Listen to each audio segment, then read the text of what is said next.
Bah, je vous propose d'écouter Pauline. Pauline qui est enseignante d'anglais et qui s'intéresse à mettre en activité, alors mettre cette fois-ci les élèves en situation d'interactivité, c'est-à-dire que les élèves communiquent entre eux via la plateforme. Et ça, c'est aussi un challenge qu'ils s'expriment, ces élèves, et que cette plateforme leur sert à s'exprimer. Pauline, j'ai peut-être été maladroit dans ma présentation. Bah, à toi la parole.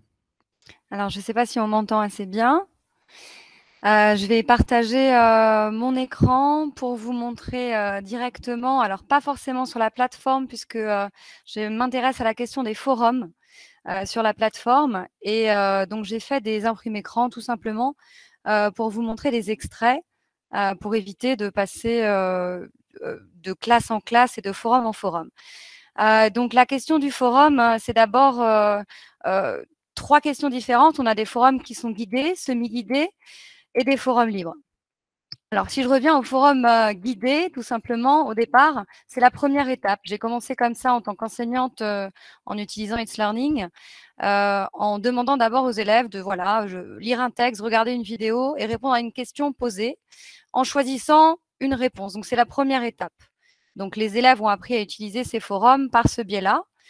On peut voir d'un côté la question qui est posée, des possibilités de réponse, puisqu'on est obligé de guider les forums au départ pour que les élèves comprennent qu'ils ne doivent pas appuyer sur lancer un fil de discussion, mais qu'ils doivent appuyer sur un fil de discussion déjà créé pour ces forums guidés.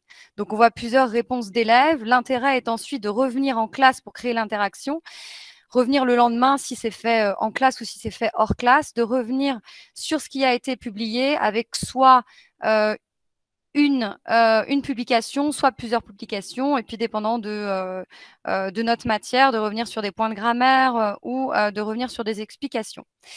Ensuite, on a des forums semi-guidés. Ce que j'appelle forum semi-guidé, par exemple ici, j'ai demandé à mes élèves de terminale de donner leur opinion sur la musique à travers des questions diverses qui sont liées bien évidemment à ce qu'on étudie en classe. Et ces forums semi-guidés, comme on le voit ici par exemple aussi, l'idée c'est de donner, les élèves donnent leur opinion sur un sujet en répondant à la question de leur choix cette fois-ci.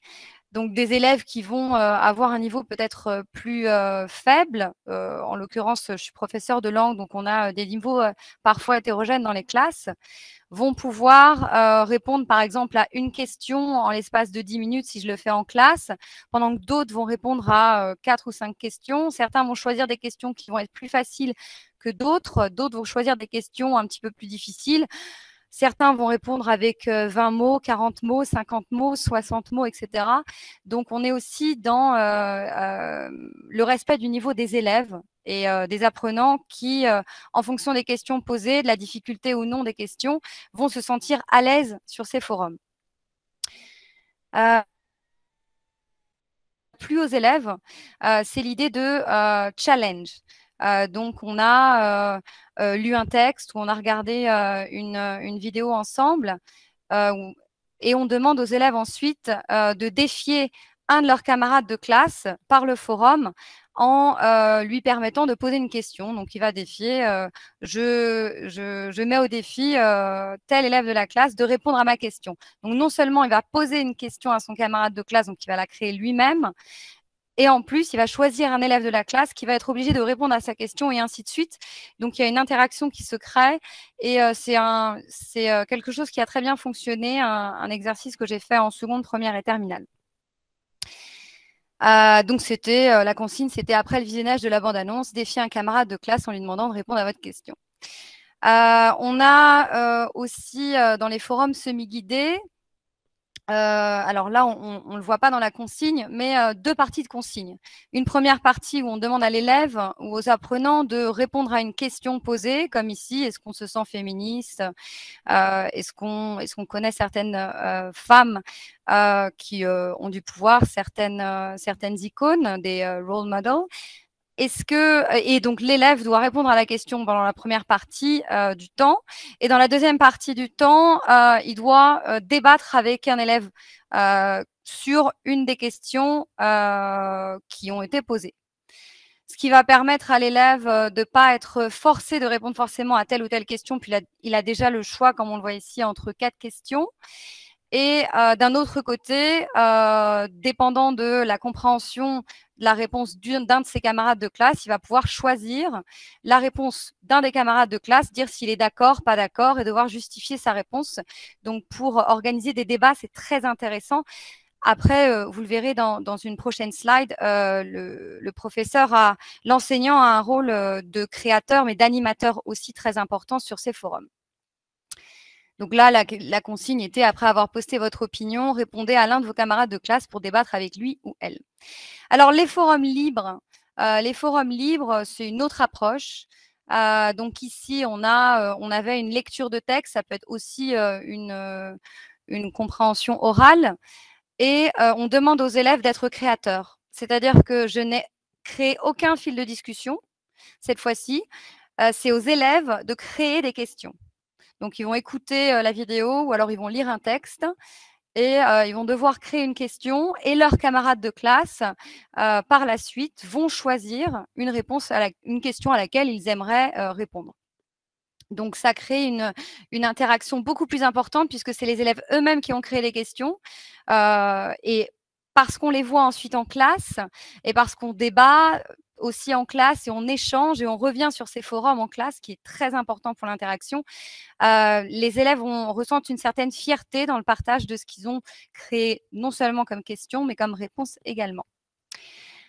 Donc ici, la consigne, c'était lisez le texte ou écoutez l'audio et posez une question libre. Vos camarades de classe répondront par la suite à la question de leur choix. L'idée des forums, c'est aussi l'idée que les élèves aient un choix. Souvent, on leur impose des questions et là, non seulement ils peuvent en créer, mais ils peuvent répondre à celles qui comprennent ou celles qui leur plaît le plus. Donc, l'interaction est beaucoup plus facile lorsque l'élève ou l'apprenant a le choix. Alors, quelques remarques sur les forums et l'interaction. Donc, le forum en asynchrone et en synchrone. J'utilise personnellement le forum beaucoup dans mes cours, en synchrone avec les élèves, ce qui permet de m'assurer que tous les élèves sont en activité après une lecture de texte ou après un visionnage de vidéos. Et en même temps, de pouvoir interagir avec eux en classe, en les faisant passer au tableau, en les faisant expliquer, remarquer quelques erreurs, donner des conseils à leurs camarades de classe aussi. Un point important, le rôle de l'enseignant dans le forum, c'est celui du créateur, c'est lui qui crée la consigne, qui est très importante et qui doit être très claire, très courte aussi. Et le rôle d'animateur. Un forum, on l'anime. Alors parfois, si certaines réponses n'ont pas été données à certaines questions, on va répondre à un élève parfois. Donc, animer un forum, c'est aussi notre rôle primaire quand on utilise cette activité sur la plateforme. Alors, ça se construit en 3 étapes. Réaliser un forum, c'est d'abord préparer, se poser la question de quel est l'aspect pédagogique que je souhaite travailler. Est-ce qu'il y a une réelle valeur ajoutée à l'utilisation du forum dans le cadre de mon cours ou dans le cadre de ma leçon ou dans le cadre de ma séquence. L'animer et puis par la suite réaliser un bilan d'expérience. À savoir, je vais regarder à la fin dans mon forum, est-ce que j'ai eu 5, 10 participations, 20 participations? Est-ce que ça a fonctionné? Qu'est-ce qui a fonctionné? Qu'est-ce qui n'a pas fonctionné? Qu'est-ce que je dois mettre en place pour le prochain forum? Qu'est-ce qu'on peut faire avec un forum sur la plateforme It's Learning? On peut discuter, on peut débattre, on peut réaliser une production collective, on peut se préparer à une évaluation, c'est-à-dire qu'on peut créer un forum dans toutes les matières possibles et ce forum servira aux élèves pour se poser des questions. Voilà, moi, j'ai pas compris telle partie dans le cours. Est-ce que tu pourrais me l'expliquer? Les élèves vont se donner des conseils et ces conseils vont profiter bien évidemment aux autres élèves aussi. Présenter un travail et aussi faire des jeux de rôle. Donc, c'est bien évidemment le mot qui est là important, c'est le mot créativité. L'enseignant est d'abord un créateur et cette créativité sur ces forums est très importante parce que quand on utilise des forums régulièrement pour éviter l'ennui des élèves sur des forums qui pourraient se ressembler, il faut toujours avoir des idées nouvelles. Pour l'élève, pour l'apprenant, ça lui permet d'apprendre et de participer à son propre rythme. Ça dépend si vous le faites en asynchrone ou en synchrone. Si vous demandez aux élèves de participer à un forum à la maison, ça va permettre à des élèves qui seraient potentiellement timides ou qui auraient plus de difficultés à réaliser une tâche, de prendre le temps, de le faire à leur rythme, de réfléchir, de faire des recherches avant d'intervenir et de participer au forum. Alors ça, c'était mes réflexions sur le forum. Le le peu de temps que j'ai eu pour réaliser des recherches, faire des enquêtes sur ce mois et demi de pratique. J'ai pas encore fini toutes ces recherches et ces enquêtes sur les forums, mais en tout cas, c'est très intéressant, c'est très riche et je le recommande à tous les enseignants, peu importe que ce soit des enseignants de langue ou d'autres matières.